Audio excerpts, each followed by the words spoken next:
ప్రియమైనటువంటి సోదరులరా, నేను ఈ పరిచర్య నసరావుపేట కంబంపాలెం ప్రకాష్ నగర్ నుండి నేను ఈ వీడియో తీస్తున్నాను. నేను దేవుని సేవకుడిని. దేవుని మాటలు పలికిస్తా. దేవుడు నాకు ఇచ్చిన ఆత్మీయ ఆలోచన చొప్పున నేను మీతో దేవుని మాటలు పంచుకోవాలనుకుంటున్నాను. ముందుగా చిన్న ప్రార్థన చేసుకున్నాను. ప్రార్థన. పరిశుద్ధుడు అయిన పరలోకమందున్న మా తండ్రి అయిన దేవుడా, ఈ యొక్క దినాన ఈ క్షణాన చుచ్చుచున్న దేవుడు అయినవా, మీ ఒక మాటలు పలికించడానికి నాకు కావాల్సినటువంటి జ్ఞానాన్ని మీరే అనుగ్రహించండి తండ్రి. వినుటకు వారికి విశ్వాసం కలగజేయండి తండ్రి. వినుట వల్ల విశ్వాసం కలుగుతుందని మీరు చెప్పినట్లుగా వినేటువంటి వారికి మారు మనసు దయచేసి నీ బిడ్డలుగా జీవించే భాగ్యాన్ని అనుగ్రహించండి తండ్రి. నాకు జ్ఞానం కొదవైంది నాన్న తండ్రి. నేను చదువుకోలేదు. మీరు నాకు జ్ఞానాన్ని అనుగ్రహించి వారికి బోధించే జ్ఞాన వాక్యాన్ని మీరు నాకు సమృద్ధిగా అనుగ్రహించమని ఈ యొక్క చిన్న ప్రార్థన మీ ప్రియ కుమారుడు అయిన యేసుక్రీస్తు యొక్క పరిశుద్ధ నామమును బట్టి ప్రార్థించి అడిగి వేడుకొంచున్నాను తండ్రి. ఆమేన్. అందరికీ నా వందనాలు. ఈరోజు మనకు ఉన్నటువంటి అంశము సింహం అండి. సింహము ఎలా ఉంటుందో, ఎలా చెప్తుందో, ఎలా నడుస్తుందో మనం తెలుసుకోవడానికి దేవుడు ఈ అవకాశం నాకు ఇచ్చాడు. మీరు వినాలి, విశ్వసించాలని దేవుడు కోరుతున్నాడు. అయితే మన అంశంలో దేవుని యొక్క చిత్తానుసారమైనటువంటి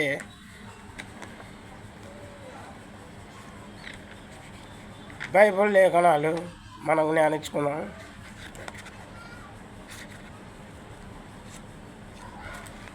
యేసుప్రభు శిష్యుల్లో ఒకడైనటువంటి యేసుప్రభు ఎంతగానో ప్రేమించినటువంటి వ్యక్తి అండి. అపోస్తలుడైన యోహాను గారు రాసిన ప్రకటన గ్రంథం, యోహాను గారు రాసిన ప్రకటన గ్రంథము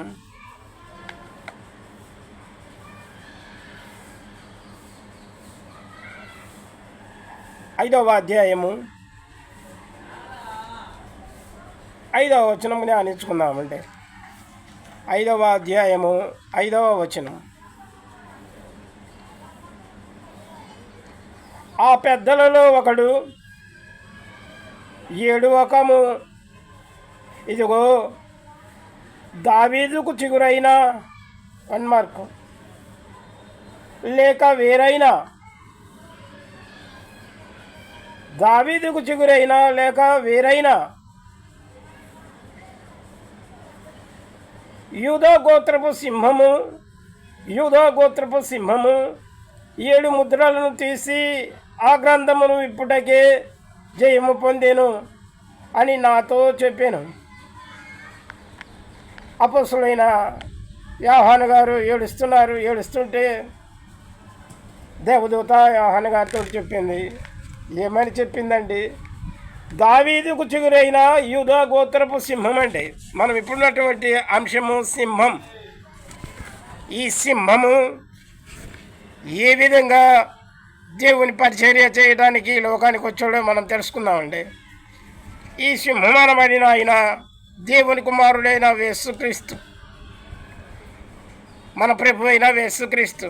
ఆయనను అంగీకరించిన వారికే ప్రభు అండి. అంగీకరించని వారికి ప్రభు కాదు. అంగీకరించిన వారికే ప్రభువు, వారికే రక్షకుడు. అయితే మనం దేవుని వాక్యాన్ని, నేను చెప్పేటువంటి మాటలు బైబిల్లో మీరు చదువుకోండి. పరిశుద్ధ గ్రంథము కొత్త నిబంధన అపోస్తలుడైన మత్తయి రాసిన సువార్త 1వ అధ్యాయము 18వ వచనం నుండి 25 వచనాల వరకు జ్ఞానించుకుంటే యేసు జననము అనేటువంటి అంశం ఉంటుందండి. అదేవిధంగా మత్తయి సువార్త 2వ అధ్యాయము 13 నుండి 15 వరకు చదువుకుంటే ఐగుప్తులో నుండి నా కుమారుని పిలిచి తిని అని రాయబడి ఉంటుందండి. ఆ ప్రవచనము పాత నిబంధన కాలాల్లో హోషేయ అనేటువంటి ప్రవక్త రాశాడండి. హోషేయ రాసినటువంటి గ్రంథము 11వ అధ్యాయము మొదటి వచనములో ఈ మాటలు రాసి ఉంటాయండి. కాబట్టి మనము పాత నిబంధన సందర్భాలని, కొత్త నిబంధన సందర్భాలని జ్ఞానంతో తెలుసుకుంటేనే మనం తెలుసుకోగలుగుతామండి. అయితే మనం ఇప్పుడున్న సబ్జెక్టు సింహము. ఈ సింహం అనబడినటువంటిది ఎక్కడెక్కడో అడవుల్లో ఉంటాయి అనుకోకూడదండి. అడవుల్లో సింహాలు ఉంటాయి. ఆ సింహాలు ఎలాంటివి అంటే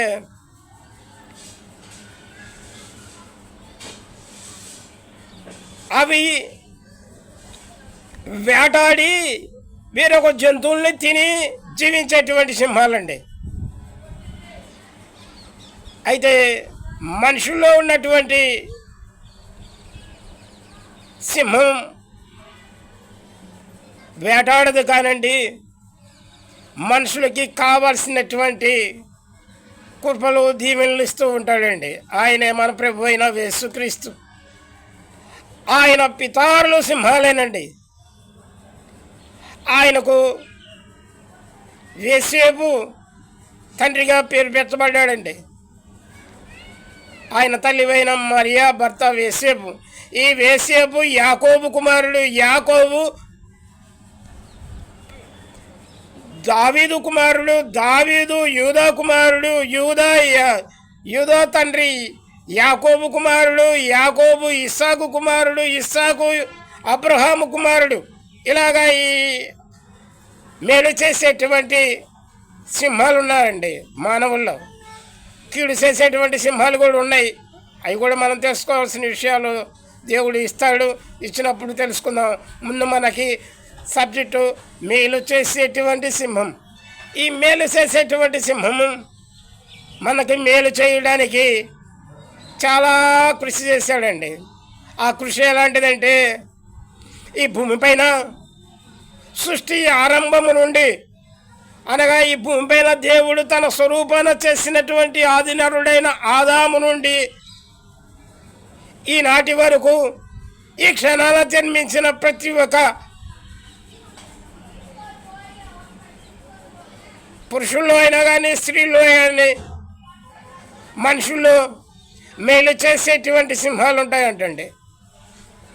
ఎందుకంటే మేలు చేసేటువంటి వాడు దేవుని సంబంధి, కీడు చేసేటువంటి వాడు దుష్టుని సంబంధి. ఈ దుష్టుడైన సింహాలు ఉన్నాయి. వాటితో మనకు కొద్దిగానండి మేలు చేసే సింహాల గురించి మనం ఇప్పుడు తెలుసుకోవాలని దేవుడు కోరుచున్నాడు. అయితే ప్రియమైనటువంటి సహోదరి సహోదరులారా, తల్లిదండ్రులారా, మీరు ఈ వీడియో చూస్తున్నారు, దేవుని మాటలు వింటున్నారు. శ్రద్ధగా వినాలి. మనము నాకు దేవుడిచ్చినటువంటి ధన్యతను నేను మీతో పంచుకుంటున్నాను.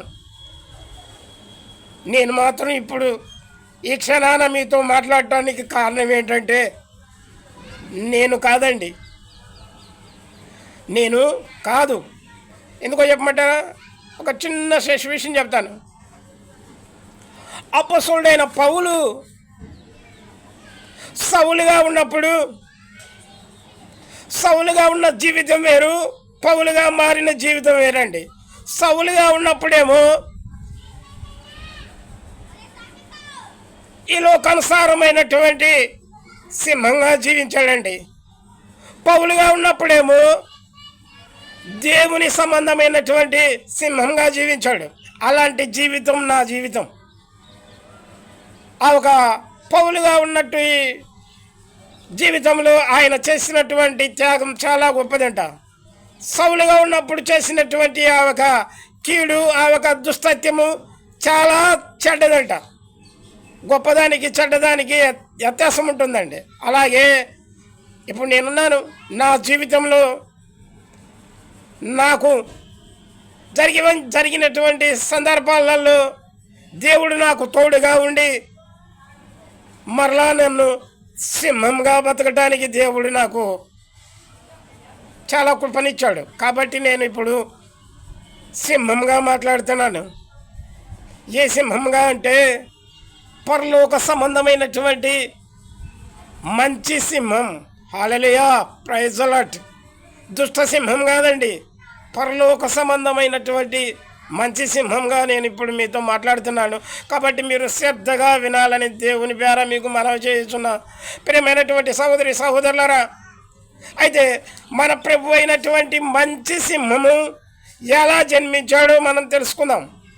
మత్తయి సువార్తలో 1వ అధ్యాయంలో రాయబడి ఉన్నాయండి, చదవండి, మీకు తెలుస్తాయి. యేసుక్రీస్తు జన్మం గురించి. యేసుక్రీస్తు జన్మం చాలా ఇంపార్టెంట్గా తెలుసుకోవాల్సినటువంటిదండి. ఈ సువార్తలలో 4 సువార్తలలో రాసి ఉంటాయి. అయితే యేసు ప్రభు తల్లి అయినటువంటి మరియమ్మ యేసు ప్రభువుని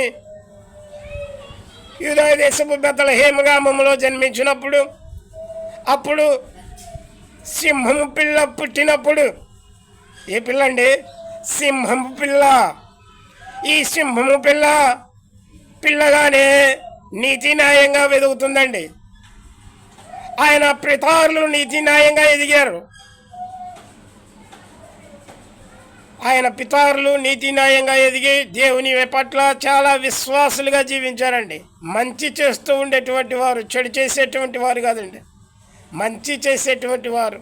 అయితే ఈ విధంగా యేసు ప్రభు జన్మించినప్పుడే ఆయన బెత్లెహేము గ్రామంలో పశువుల పాకలో జన్మించినప్పుడు తూర్పు దేశపు జ్ఞానులు వచ్చి ఆయనకి సాంబ్రాణిని, బంగారును, బోలమును కానుకలుగా ఇచ్చి ఇవ్వడానికి వచ్చే ముందు హేరోదు, యూదయ దేశపు రాజు అయిన హేరోదు వద్దకు వెళ్ళి కనుక్కొని వచ్చినప్పుడు పలానా ప్లేస్లోకి అని నక్షత్రము దారి చూపించినప్పుడు ఒక సత్రానికి వచ్చి ఆయన తల్లిని యేసేపుని పూజించి కానుకలు ఇచ్చి తిరిగి వేరొక మార్గాన వెళితే ఒక సమయంలో ఈ యొక్క దుష్టుడైనటువంటి సింహము హేరోదు రాజు వారు ఆయన మాటను శ్రద్ధగా అనుసరించలేదని చెప్పి తూర్పు దేశపు జ్ఞానులు అతన్ని మోసం చేశారని చెప్పి ఒక బెత్లెహేము గ్రామంలో ఉన్నటువంటి శిశువులను చంపడానికి పంపించాడండి. భటులను ఎంతవరకు చంపారో తెలుసండి? 6 మాసాలు మొదలుకొని సంవత్సరము లేదా సంవత్సరంన్నర మొదలుకొని 2 సంవత్సరాల లోపు ఉన్నటువంటి వారిని చంపేపించాడండి. ఇది దుష్టుడి పని. ఇది దుష్టుడి యొక్క సింహం అనబడిన వాడు చేసినటువంటి పని. ఆ రోజులలోనే మన ప్రభు అయిన యేసుక్రీస్తు దేవుని యొక్క చిత్తానుసారం చొప్పున తప్పించబడ్డాడు. ఎక్కడికి తప్పించబడ్డాడండి? మనం చదివాము, తెలుసు కదా. అదే మత్తయి సువార్త 2వ అధ్యాయంలో ఐగుప్తునకు పంపించాడంటండి. ఐగుప్తునకు పంపించినప్పుడు ఐగుప్తు నుండి మరలా ఈ హేరోదు రాజు 2 సంవత్సరాలు మొదలుకొని తక్కువ ఈడు కలిగిన వారిని అందరినీ చంపించినప్పుడు ఆయన రక్షింపబడి మరలా ఐగుప్తు నుండి యూదా దేశానికి పిలిచాడండి. పిలిచినప్పుడు యేసు ప్రభువుకి 12వ సంవత్సరం వచ్చినప్పుడు ఏటేటా యెరూషలేములో ఉన్న దేవాలయానికి వెళ్ళి వారి యొక్క కానుకలు సమర్పించుకునేవారండి ఈ యూదులంతా. ఆనాడు పాత నిబంధన కాలంలో ఉన్నట్టుగా. అయితే 12వ సంవత్సరమున యేసు ప్రభువుని యూదా గోత్రపు సింహం పిల్లని యెరూషలేము దేవాలయానికి తీసుకొచ్చినప్పుడు ఆ జనసమూహంలో మరలా తిరిగి ప్రయాణం చేసేటప్పుడు జనసమూహంలో ఉన్నాడేమో అనుకొని తన తల్లి పట్టించుకోకుండా ఒక దినమంతా ప్రయాణం చేశాక తన బంధువులను అడిగితే వారు మా దగ్గరికి రాలేదన్నారు. మరలా యెరూషలేముకి వచ్చినప్పుడు యెరూషలేము దేవాలయంలో పెద్దలతోటి, ప్రధాన యాజకులతోటి బాలుడైనటువంటి యేసు ప్రభు సింహము ప్రవక్తల లేఖనాలు క్వశ్చన్లు అడుగుతున్నాడంటండి. చూడండి, ఈ జ్ఞానం ఎక్కడిది?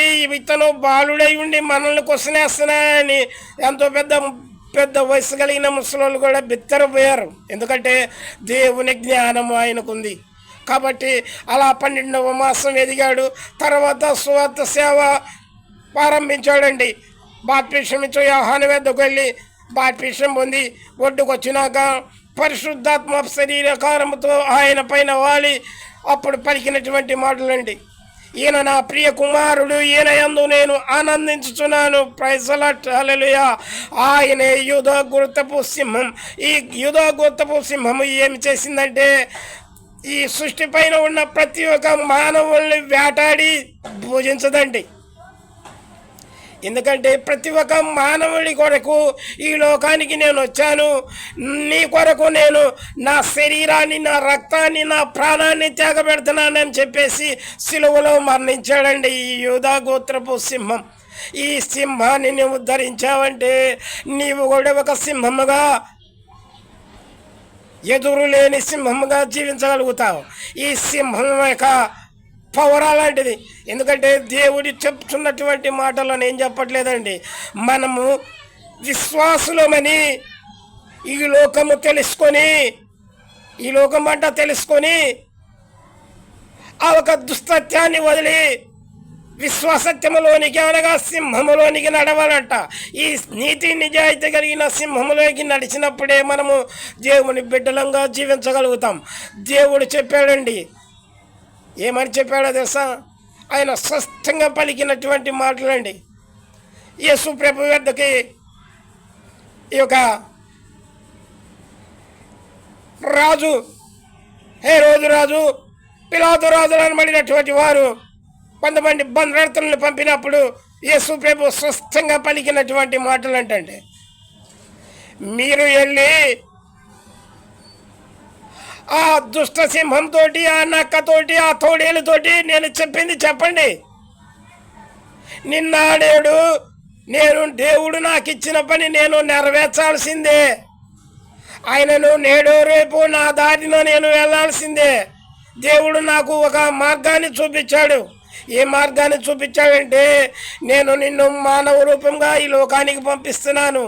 మానవుల్ని నువ్వు ఈ విధంగా రక్షించాలి. ఏ విధంగా రక్షించాలి? ఈ విధంగా రక్షించాలి. దాన్ని చూపించాడు. అందుకని యేసు ప్రభు ఒక మాట చెప్పాడు తన శిష్యులతోటి. శిష్యులు యేసు ప్రభు వద్దకు వచ్చి, ప్రభువా, వీళ్ళంతా దుష్ట కార్యాలు చేస్తున్నారు కదా, నువ్వు చెప్పినట్టుగా నువ్వు మాకు ఒక సెలవు ఇచ్చావంటే ఈ ఎలియా కాలమందు అగ్ని వచ్చి వీళ్ళందరినీ దహించేటట్టుగా మేము ప్రార్థన చేస్తామని అడిగారు. యేసు ప్రభు ఏమన్నాడు తెలుసా?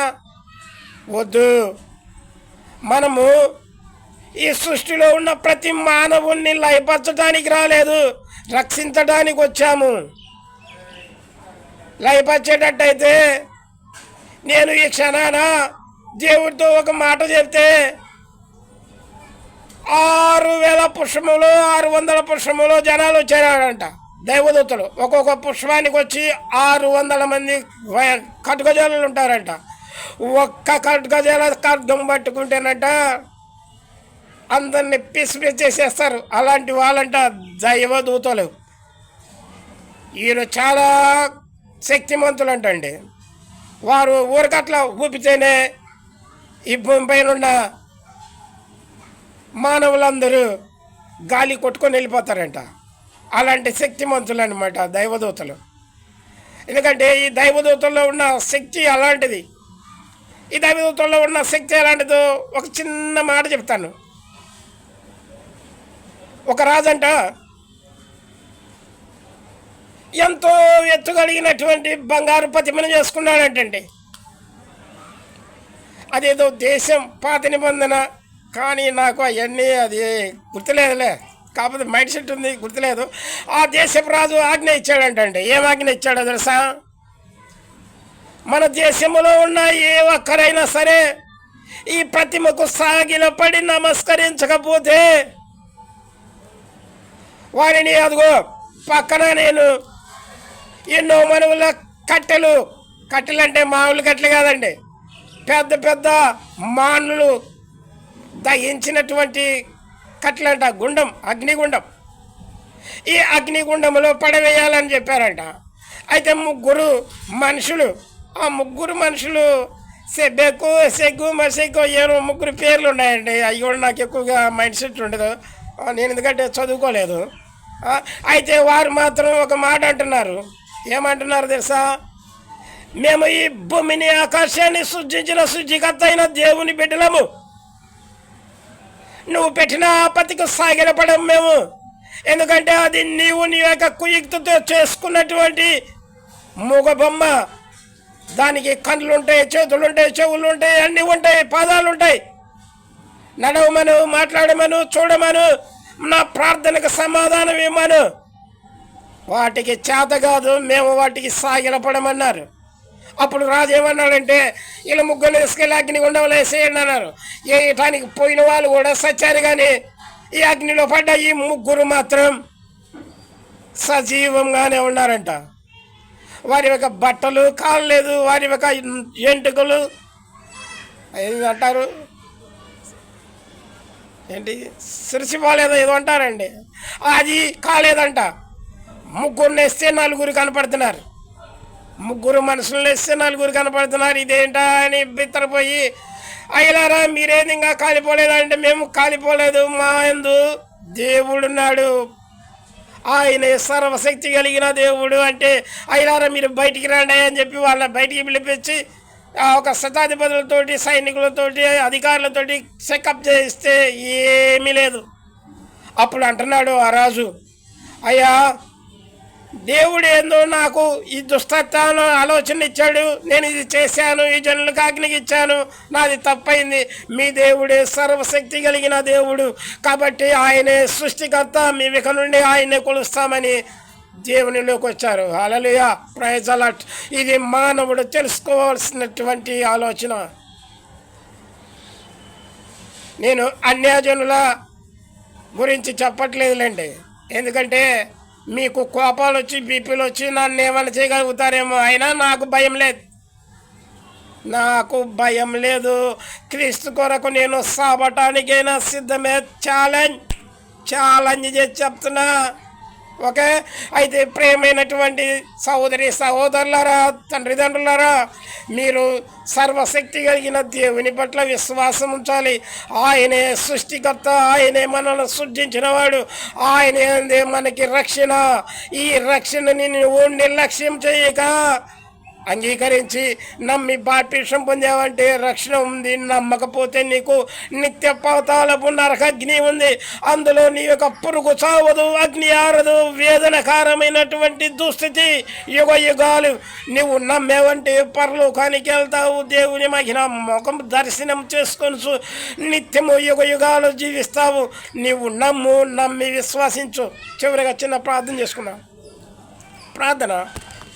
మా పరిశుద్ధుడైన పరలోకమందున్న మా తండ్రి అయిన దేవుడా, మీరు నాకు ఇచ్చిన జ్ఞానం చొప్పున తండ్రి, ఈ సమయమైన మీ యొక్క సంఘస్థులతో నేను మాట్లాడి ఉన్నాను తండ్రి. నేను మాట్లాడినటువంటి మాటల్లో తప్పు ఒప్పులు ఉంటే మీరు నన్ను క్షమించండి. మీరు క్షమించగలిగే దేవుడు కనుకనే తండ్రి, నన్ను క్షమించండి. నాకు జ్ఞానం కొదవైన వేళ జ్ఞానాన్ని అనుగ్రహించండి తండ్రి. అదేవిధంగా తండ్రి, వినేటువంటి వారికి కావాల్సినటువంటి జ్ఞానాన్ని అనుగ్రహించండి. వారి కుటుంబ సమస్యలు ఏమన్నుంటే తీర్చండి, వారి యొక్క ఆరోగ్య సమస్యలు ఏమన్నుంటే స్వస్థతనివ్వండి. మీ చిత్తమేమో జీవితంలో జరిగించమని ఈ చిన్న ప్రార్థన మీ ప్రియ కుమారుడు ప్రభు అయిన యేసుక్రీస్తు యొక్క పరిశుద్ధ నామమును బట్టి ప్రార్థించి అడిగి వేడుకొనుచున్నాను తండ్రి. ఆమేన్. God bless you. హల్లెలూయా.